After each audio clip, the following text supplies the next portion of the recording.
राधे राधे दोस्तों। हल छठ, जिसे हल षष्ठी या ललई छठ भी कहा जाता है, मुख्य रूप से उत्तर प्रदेश, मध्य प्रदेश, बिहार, छत्तीसगढ़ में मनाया जाने वाला यह एक प्रमुख व्रत है।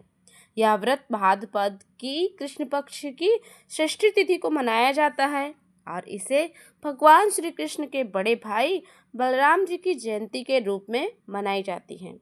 इस दिन महिलाएं अपनी संतान की लंबी उम्र, अच्छे स्वास्थ्य एवं परिवार की सुख समृद्धि के लिए यह व्रत करती हैं। और इस दिन भगवान श्री कृष्ण के बड़े भाई बलराम का जन्म हुआ था। इसी उपलक्ष्य में बलराम जी की जयंती मनाई जाती है और बलराम जी का शस्त्र हल एवं मूसल है, इसीलिए बलराम जी को हलधर भी कहा जाता है। इसलिए आज के दिन हल और बैल का पूजन किया जाता है और इस दिन खेती में उपयोग होने वाले उपकरणों की भी पूजा की जाती है। तो चलिए जानते हैं कि साल 2025 में ललही छठ या बलराम जयंती कब है और इस दिन गौधूली मुहूर्त में पूजा आराधना की जाती है। इस दिन क्या करना चाहिए और क्या नहीं करना चाहिए। साल 2025 में भाद्रपद के कृष्ण पक्ष में षष्ठी तिथि का प्रारंभ होगा। 14 अगस्त दिन गुरुवार को 4:24 से प्रारंभ होगी। षष्ठी तिथि का समापन होगा 15 अगस्त दिन शुक्रवार को तड़के सुबह 2:07 पर। और इस तरह ललई छठ का व्रत 14 अगस्त दिन गुरुवार को मनाया जाएगा। 14 अगस्त को सूर्योदय का समय रहेगा 6:06 और सूर्यास्त का समय होगा शाम 6:56 पर और चंद्रोदय का समय रहेगा 10:20 पर और इस दिन ब्रह्म मुहूर्त का समय रहेगा 4:32 से 5:07 तक रहेगा और गोधूली मुहूर्त होगा शाम 7:01 से शाम से 7:23 तक रहेगा। तो शाम की पूजा गोधूली मुहूर्त में ज़रूर करें।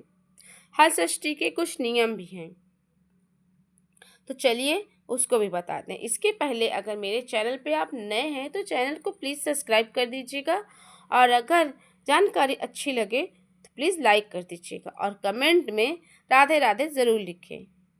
चलिए इसके नियम भी बताते हैं। इस दिन महिलाओं को महुआ की दातून करने और महुआ खाने की विशेष परंपरा है। इस दिन व्रत के दौरान किसी भी प्रकार के अन्न का सेवन नहीं करना चाहिए।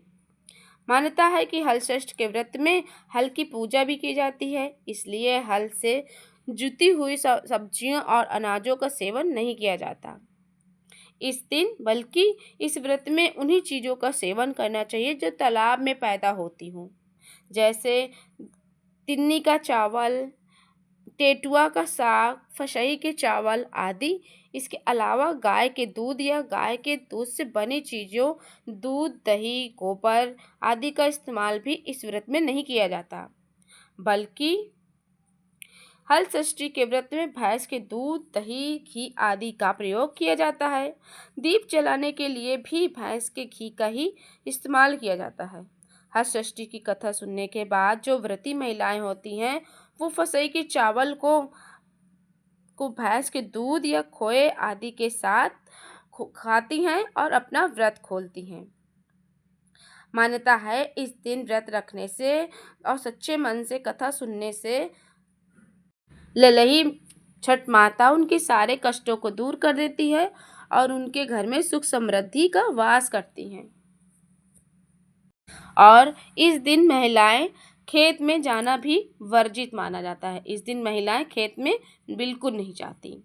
ये थी हल षष्ठी की जानकारी। ये जानकारी कैसी लगी ज़रूर बताएं।